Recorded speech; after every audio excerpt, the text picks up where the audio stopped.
Fits के लिए दे रहे हैं हम लोग वेलपोरेट।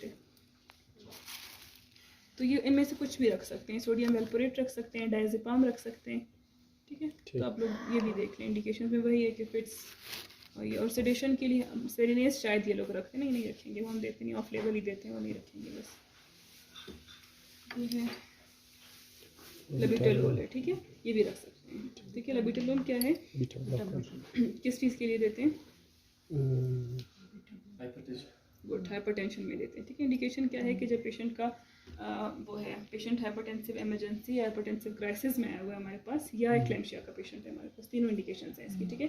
तीनों में उस टाइम पेशेंट जो है वो अनकॉन्शियस होता है, ओरल लेने की हालत में होता नहीं है, और हमें उसका सडन वेट वो ब्लड प्रेशर लॉस वो करना होता है, लो करना होता है, तो उस केस में हम लबिटेलोल देते हैं, ठीक है। 1 to 2 ml पर आप इसको स्टार्ट कर सकते हो। 1 ml पे स्टार्ट करो, अगर 1 ml पे नहीं हो रहा, वो जो एम्प्यूल मैंने आपको दिखाया था ना चैम्बर अभी थोड़ी देर पहले, उसमें आप चैम्बर में लबिटेलोल डाल दोगे। वो चैम्बर इसी चीज़ जब मैंने बताया था ना मॉनिटरिंग जब चाहिए हो, तो आपने लबिटेलोल उसके अंदर डाल दिया, उसको 1 to 2 ml पे रख दिया, फिर अब चलाते हो। पहले 1 ml पे रखेंगे, 1 hour के बाद चेक करेंगे कितना बीपी ड्रॉप हुआ है, नहीं हो रहा 2 ml कर देंगे, 2 ml पर रात पे रखेंगे उसको। बस यही है, मैंने बता दिया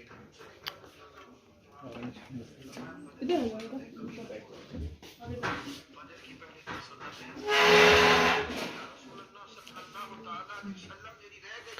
मैम इसका वॉल्यूम थोड़ा अगर आप कम कर दें, मैं वीडियो बना रहा हूँ इसका। वीडियो बना। अच्छा, यहाँ से शुरू करते हैं, ठीक है। जी ma'am. What is this, it is epinephrine, ठीक है। एपिनेफ्रिन क्या होती है, इनोट्रोपिक ड्रग सपोर्ट के लिए यूज़ करते हैं हम, ठीक है।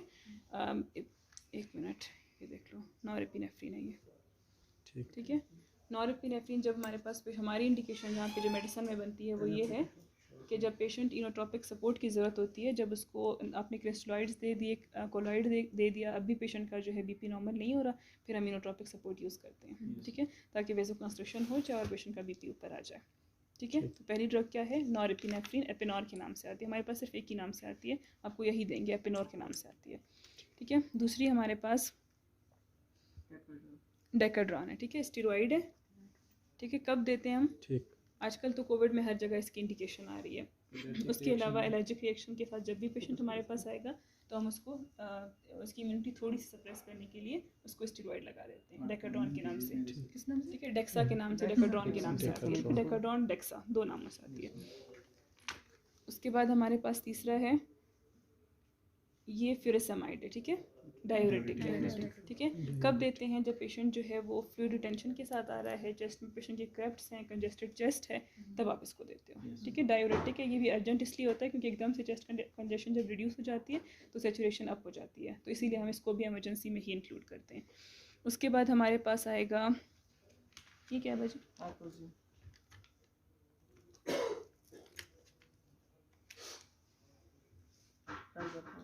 मेटाजोलाम है, सेडेशन के लिए हम ज़्यादातर वो करते हैं, कोई अगर वो आ रही है, ठीक है, ठीक है, अगर सेडेशन वो है हिस्टेरिकल कोई पेशेंट आ रहा है, कोई फिट्स के साथ आ रहा है, उसमें हम यूज़ करते हैं, ठीक है। ये भी वही है कि सीजर्स को स्टॉप करने के लिए थोड़ी सी सेडेशन भी देता है, सेडेशन के लिए भी मेटाजोलाम यूज़ करते हैं। आईसीयू में ज़्यादा यूज़ होता है, हम लोग इतना ज़्यादा उसमें हमारी प्रैक्टिस में नहीं है, ठीक है। फिर हमारे पास ग्रेविनेट है, ये क्या है, एंटीमेटिक है, आप कब देते हो, जब पेशेंट वोमिट कर रहा होता है तब इसको देते हैं। ये क्या है बाजी, ये वही है, फ्यूरासेमाइड है,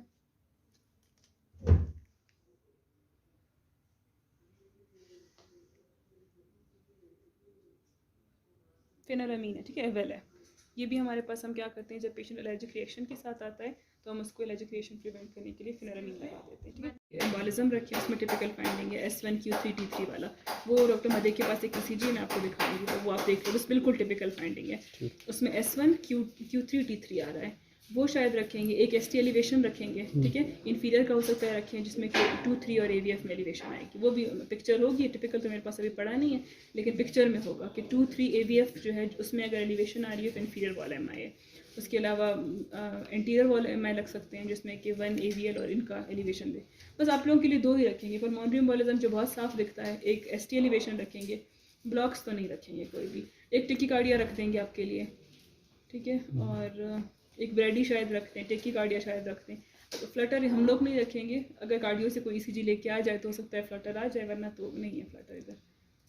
और अच्छा, एक्सरे पे एक तो प्लूरल इफ्यूजन है, वो आपका लाजमी रखेंगे। इसमें बेड 2 पे पड़ा हुआ है, ICU में देख लें, उसमें लेफ़्ट साइड प्लूरल इफ्यूजन है, वो तो रखेंगे। और एक ऊपर पेशेंट पड़ा हुआ है, उसका कार्डियोमेगैली था, इधर भी मेरे ख्याल में एक कार्डियोमेगैली वाला पेशेंट है, एक कार्डियोमेगैली रखेंगे, एक प्लूरल इफ्यूजन रखेंगे। और एक्सरे में और क्या फाइंडिंग हो सकती है? इन्फिल्ट्रेट्स। एम्पायमा हमारे पास पड़ा था, वो ड्रेन हो गया। हाँ, एम्पायमा है, उसका पुराना एक्सरे रख सकते हैं। एक ऊपर फीमेल में एम्पायमा पड़ा हुआ है, फीमेल यंग सी पेशेंट है, मेरे ख्याल में बेड 11 है, इस तरफ से बेड 11 पे है, वो देख लें। एम्पायमा is a pus filled accumulation, और प्लूरल इफ्यूजन वो लॉक्यूलेटेड सा आ जाता है, लॉक्यूलेटेड सा आ जाता है, उसमें अक्सर लॉक्यूलेशंस होती हैं। प्लूरल फ्लूइड तो बिल्कुल एक लेवल में, इस तरह के वो लेवल में आएगा। फिर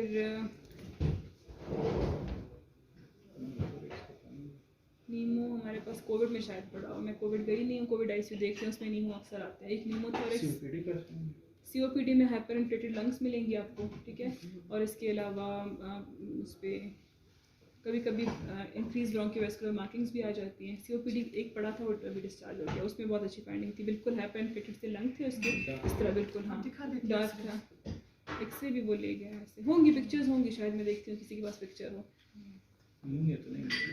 नमूनिया होगा क्योंकि कोविड है, कोविड इज अ नमूनिया, तो कोविड रखा हुआ है। कोविड में बायलेटरल पेरिफेरल इन्फिल्ट्रेट्स होते हैं, टिपिकली पेरिफेरी में उसके इन्फिल्ट्रेट्स होंगे, आपको पता चल जाएगा कोविड है, ठीक है।